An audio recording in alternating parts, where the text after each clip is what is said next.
It's Tuesday, June 24th, 2025, the 12-day war, a win for sane immigration policies at the Supreme Court, and what Middle Eastern policy should look like going forward. Next on the AM Update.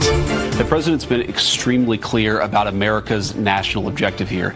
It is to create a world where Iran cannot build a nuclear weapon. We certainly hope and pray and trust that Iran will end its nuclear enrichment program. B-2s that took off from my home state of Missouri executed something pretty remarkable in the air for 30 hours. Basically dropped those bunker busters on something the size of a wheelbarrow. Donald Trump and House Republicans have not done a single thing to lower the high cost of living in the United States of America. Well, that was fast, lasted about 1.2 Scaramucci's, the 12-day war, we think, between Israel and Iran. President Trump posted on Truth Social last night, "Congratulations to everyone. It's been fully agreed by and between Israel and Iran that there will be a complete and total ceasefire in approximately 6 hours." That was around 5 o'clock yesterday evening. 6 hours from now, that would have been 11 o'clock last night, when Israel and Iran have wound down and completed their in-progress final missions for 12 hours. At which point the war will be considered ended.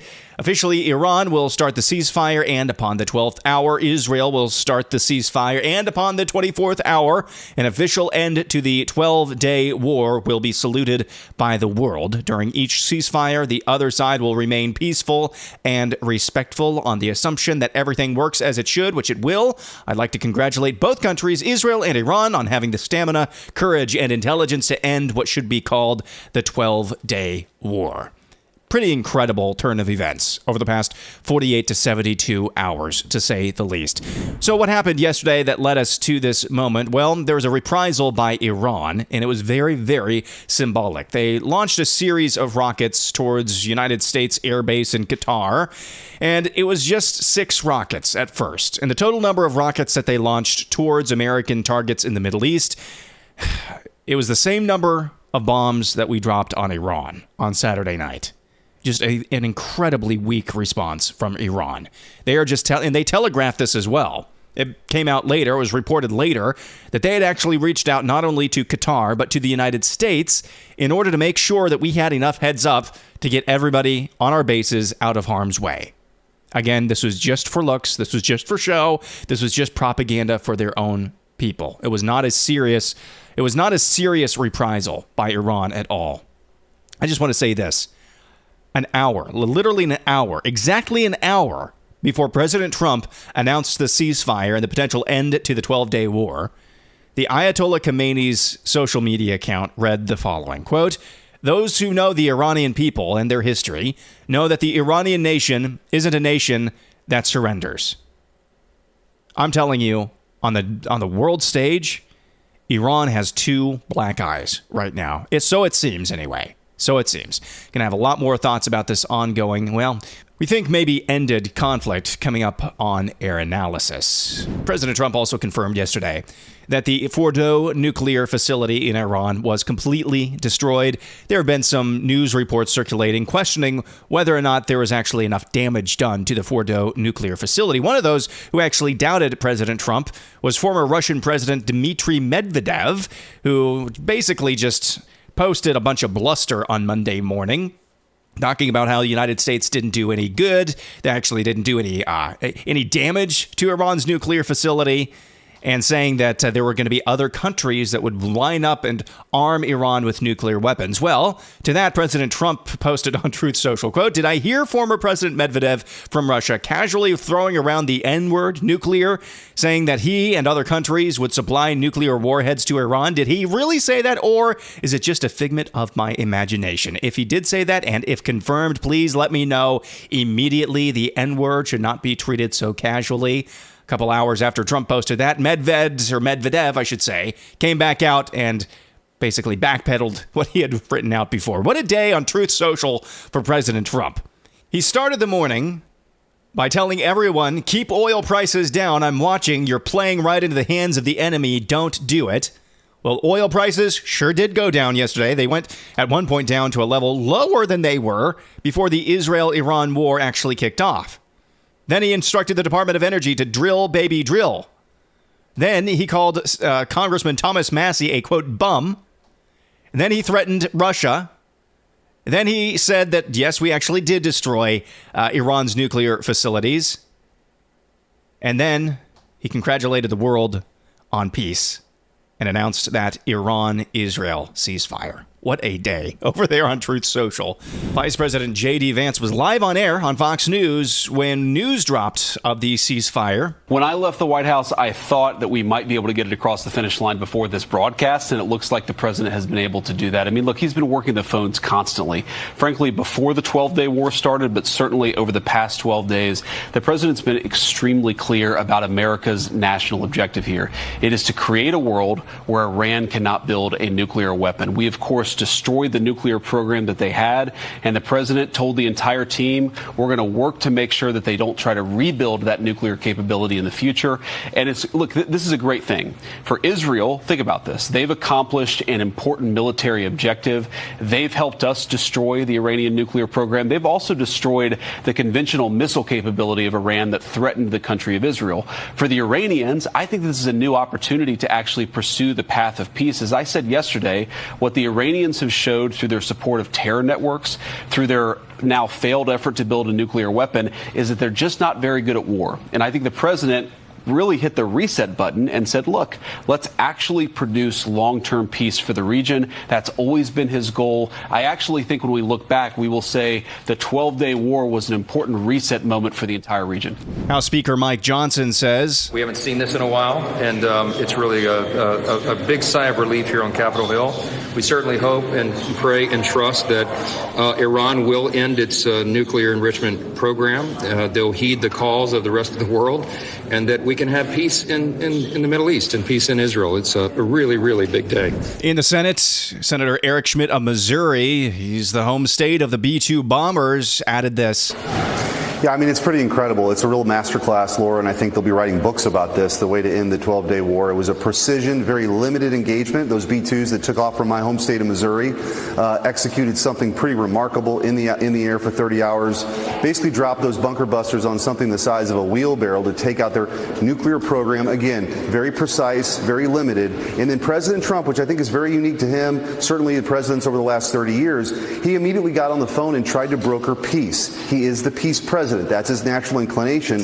And who would have thought, if you were sitting here just a couple of years ago, that you'd have Israel and Iran at the table here with a ceasefire, Hezbollah, Hamas completely wiped out, the Abraham Accords maybe on the march. Right. President Trump's done something I think that nobody could have imagined, and he did it in a way that's true to sort of his American realism, right? He takes these enemies as they are, these actors on the world stage as they are, not as an ideologue, not as somebody who wants permanent regime change or get pulled into a Middle East war. There were a lot of voices out there here in permanent Washington that wanted more engagement. And President Trump, I think he had that restraint and that instinct to do what needed to be done to bring about peace. And it's pretty dramatic, and it's incredible, really. Those are some very astute points brought up by Missouri Senator Eric Schmidt, who I continue to be very impressed with. Let's move on. The U.S. Supreme Court temporarily granted the Trump administration a victory in the president's efforts to deport millions of illegals. In a 6-3 ruling, the highest court of the land said the administration could restart deportations of illegal aliens to countries that were not their origin. The 3 liberal justices dissented. The emergency request against a lower court order had been issued to Justice Ketanji Brown Jackson, who referred it to the full court. Jackson issued a scathing dissent after the ruling from the court. The Trump administration had argued that Judge Brian Murphy of the District Court in Massachusetts had overreached the court's authority when he ruled that the government needed to provide migrants or illegals with an opportunity to challenge deportation on the basis that they might be tortured if sent to other countries. Judge Murphy had also said the government needed to give illegals written notice about where they were going to be deported. So the Supreme Court smacked down that lower court judge, and just an hour later, that lower court judge issued a statement saying, you need to ignore the Supreme Court. I'm not making that up. Brian Murphy, the guy that the Supreme Court just smacked 6-3 yesterday, just like an hour after that decision came out, he issued another injunction saying you need to ignore the Supreme Court. That's basically the story. They just have to say no to these justices. just have to say no to them. When we come back, an update, a vibe check, if you will, on the one big beautiful bill, which is in the Senate right now. An update on that would-be church shooting over the weekend in Michigan that was thwarted by some heroes. And alligator Alcatraz. We'll tell you what that's all about coming up next.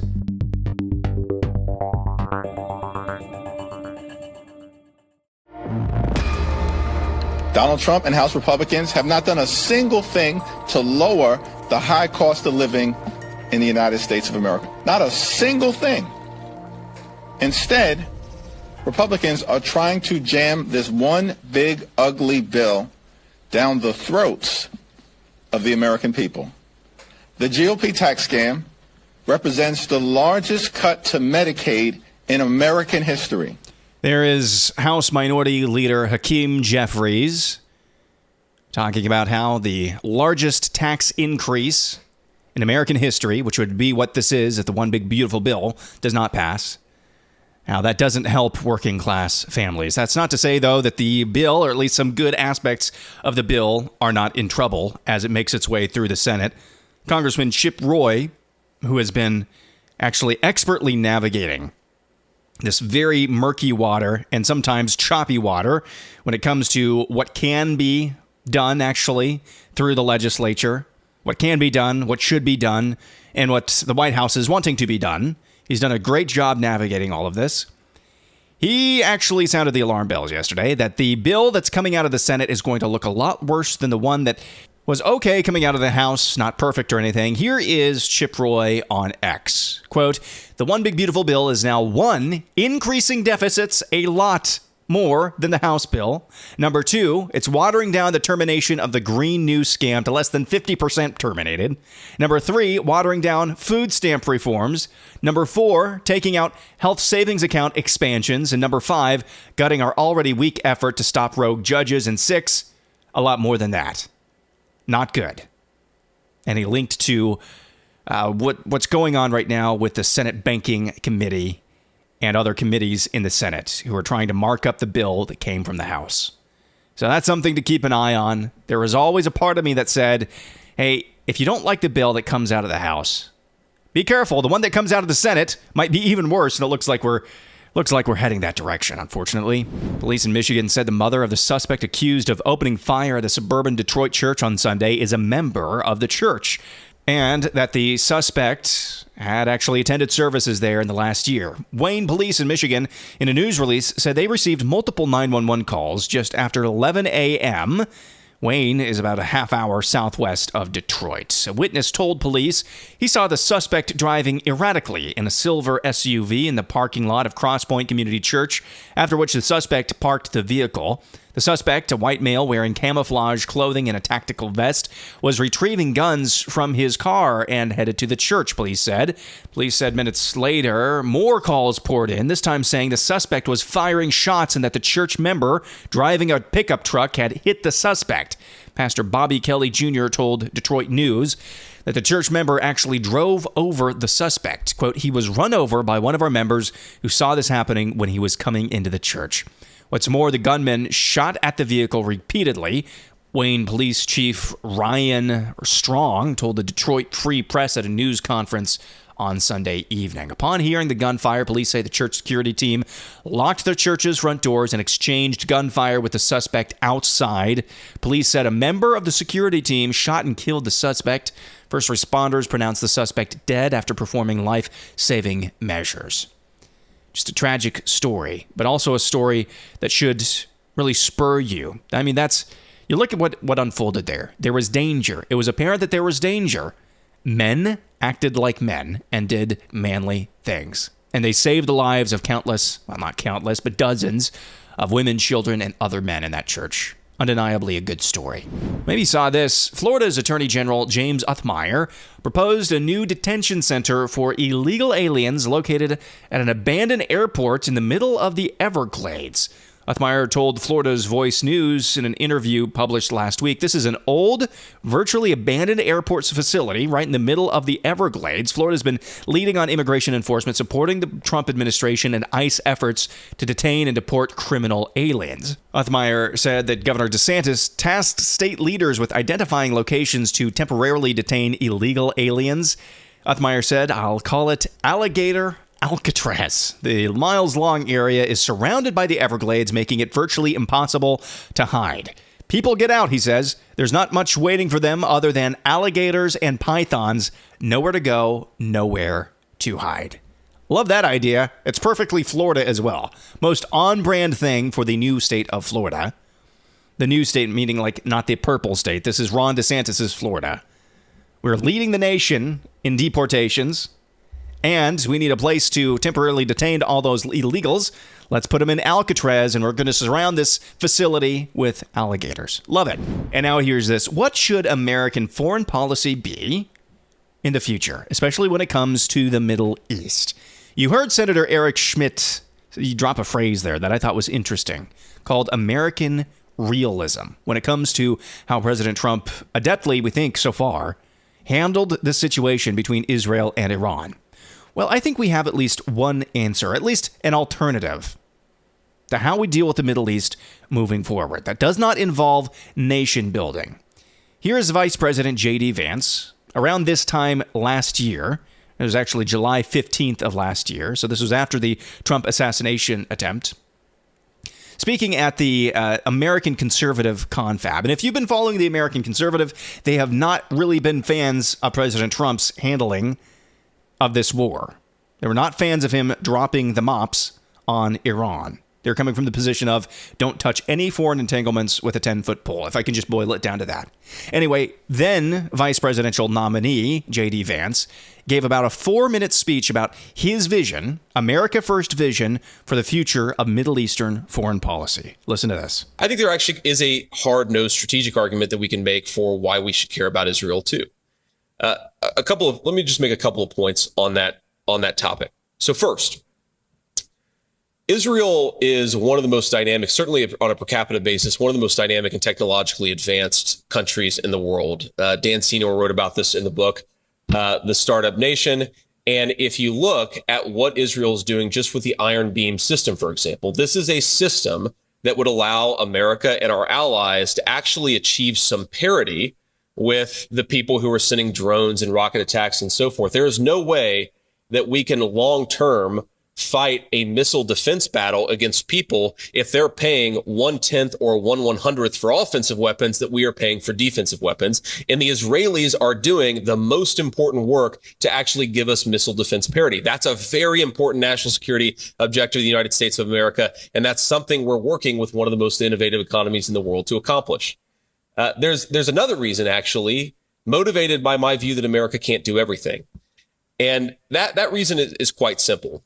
We have to sort of ask ourselves, what do we want out of our Israeli allies? And more importantly, what do we want out of all of our allies writ large? Do we want clients who depend on us, who can't do anything without us? Or do we want real allies who can actually advance their interests on their own, with America as playing a leadership role, but our allies actually doing something too? So my biggest criticism of our approach in Ukraine is that it has no strategic end in sight, and it's not leading anywhere that's going to ultimately be good for our country. But the second biggest criticism I make about the war in Ukraine and our approach to it is that we are subsidizing the Europeans to do nothing. The Europeans are not carrying their fair share of the burden, especially when it comes in provision of weapons, and they're deindustrializing their own country at the same time that they say that Putin must be defeated at all costs. If Putin must be defeated at all costs, to our German friends, then stop deindustrializing your own country in the name of a ridiculous green energy policy. But I actually think that Washington, at least current Washington leadership, really likes the fact that the Europeans are completely dependent on us. That's not an alliance. These people aren't increasingly allies. They are client states of the United States of America who do whatever we want them to do. Well, I think we have a real opportunity to ensure that Israel is an ally in the true sense, that it's going to pursue their interests. And sometimes those interests won't totally overlap with the United States, and that's totally reasonable, but they are fundamentally self-sufficient. And I think the way that we get there in Israel is actually by combining the Abraham Accords approach with the defeat of Hamas that gets us to a place where Israel and the Sunni nations can play a regional counterweight to Iran. Again, we don't want a broader regional war. We don't want to get involved in a broader regional war. The best way to do that is to ensure that Israel with the Sunni nations can actually police their own region of the world. And that allows us to spend less time and less resources on the Middle East and focus more on East Asia. In the same way that we want our own allies to do the job in Europe so that we can focus on East Asia, I think that the same is true of the Sunni nations in Israel and the Middle East. We want to focus more on East Asia, so they're going to have to pick up more of the regional security apparatus. But they can't do that. The Israelis can't do that unless they defeat Hamas.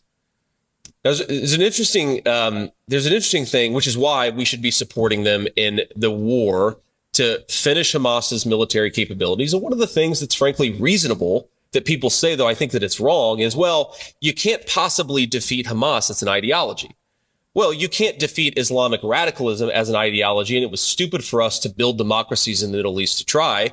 But you can defeat ISIS as a functioning military apparatus. You can defeat Al-Qaeda as a functioning military apparatus. And there is no way for the Abraham Accords to take off, which allows us to step away from the Middle East, unless Israel defeats Hamas as a functional military apparatus and builds some real alliances with the Sunni states. That, to me, is the goal of American foreign policy in the Middle East. And that's why we should be doing something much different, in my view, in Israel than we should be in Ukraine. Now, maybe you disagree with that. Happy to have that conversation. But that's fundamentally how I think about this. Interesting, isn't it?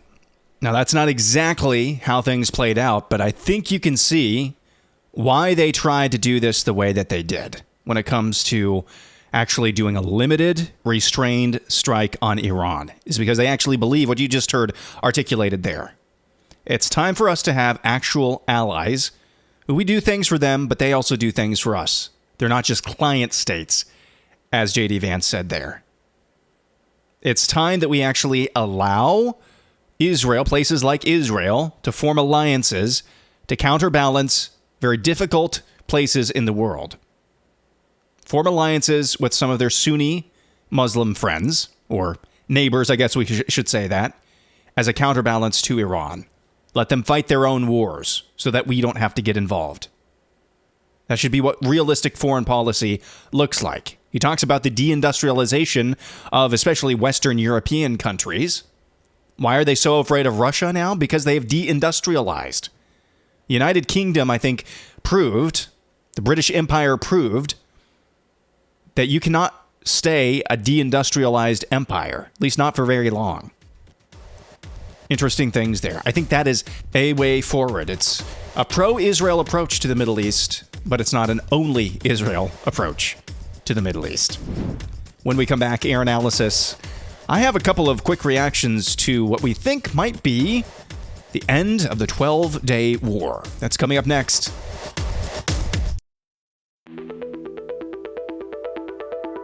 And finally, air analysis, slightly acidic, mostly necessary.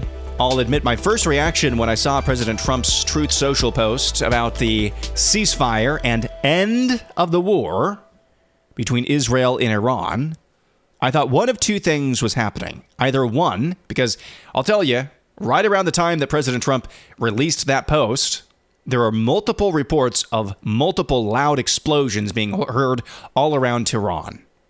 In fact, it just came a few minutes before Trump made that post. So I thought one of two things was happening here. Number one, Israel got Khamenei. Israel killed him. And that the ceasefire would be for about, 12 hours? It would allow Iran to process that they had lost their supreme leader and lost the war. Maybe something like that. My second reaction, what I think was more likely, is that I think Israel and the United States probably came to the conclusion, especially Israel, that there was no indication, no whispers of any mass uprising by the Iranian people in order to topple Khamenei. There was no indication that that was going to happen or was about to happen.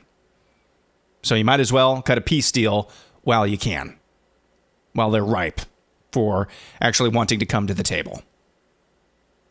Now, I don't want to make this sound too critical. That latter possibility, that there was no indication of a massive groundswell of people just ready to rear up and topple the Ayatollah, that was probably knowable before this got in there, before this war started, I should say. And while it wasn't officially Israel's objective to do regime change, I think based on their messaging, based on Bibi Netanyahu's messaging, based on all of their communications messaging, that was definitely something they were pushing for. So even though it was a wink and a nod that wasn't officially on their objective list, I think they really wanted that. And I think it became obvious to them that wasn't going to happen, at least not this time. I think it was pretty well knowable before the war that the Iranian people were not able or capable of rising up. There's no organized resistance within Iran because organized resistance is illegal in Iran. So that's understandable. A couple more thoughts on this. I think the precedent that is being set here is that if it is true that the United States set back Iran's nuclear program by years, the precedent that's being set without regime change is that somebody is going to have to bomb Iran every 8 to 10 years just to destroy their nuclear system. I think that's going to be what has to happen without regime change. And that's not saying that I want regime change or that I think we need to do a ground war in Iran, because we don't. Lord knows we don't. But I think that's the precedent that's being set here. You allow this regime to survive. So yes, they're going to restart their nuclear program someday, but that clock just keeps getting reset over and over and over again. Finally, it's really hard in the fog of war to make definitive statements, and I hope that I'm humble enough, and I hope you recognize that I try not to make flamboyant statements all that often about things that are developing in real time. And yes, I record most of this episode that you hear, most of it, fairly late at night. So the way things are moving and changing with this story, this could be a wrong pronouncement by the time you listen to that, whenever it is, later on today. But from my vantage point, the way things unfolded over the past 72 hours, over the past 96 hours, on the world stage, Iran is diminished. Just a paper tiger now. It started with the decapitation effort that I think was very successful from Israel. It's clear Israeli intelligence is miles above and beyond, really, the rest of the world. Iran is just completely defanged. They can posture, they can position all that they want through their media. That's mostly for their own people. But nobody's afraid of them now. Nobody's afraid of them now. If it is true that what transpired and that this ceasefire is the end of this war, and we have some semblance of lasting peace in the Middle East, don't you, at this point, don't you have to believe that Trump has some sort of anointing by God, one way or another? And I'm a guy who doesn't even believe in divine anointings the way that they're typically bandied about. Certainly some form of divine providence is playing out here. I don't think you can deny that. I mean, the reality TV host seemingly accomplished what could not be accomplished by decades of neocon leadership in the Republican Party and in this country at large. It's just, if this is actually lasting peace of some form or fashion, and it's Donald Trump who accomplished that, I mean, my goodness, just give him his flowers. Give him his flowers. That's going to do it for Tuesday. Back at it again tomorrow. I'm Aaron McIntire, and this is the AM Update.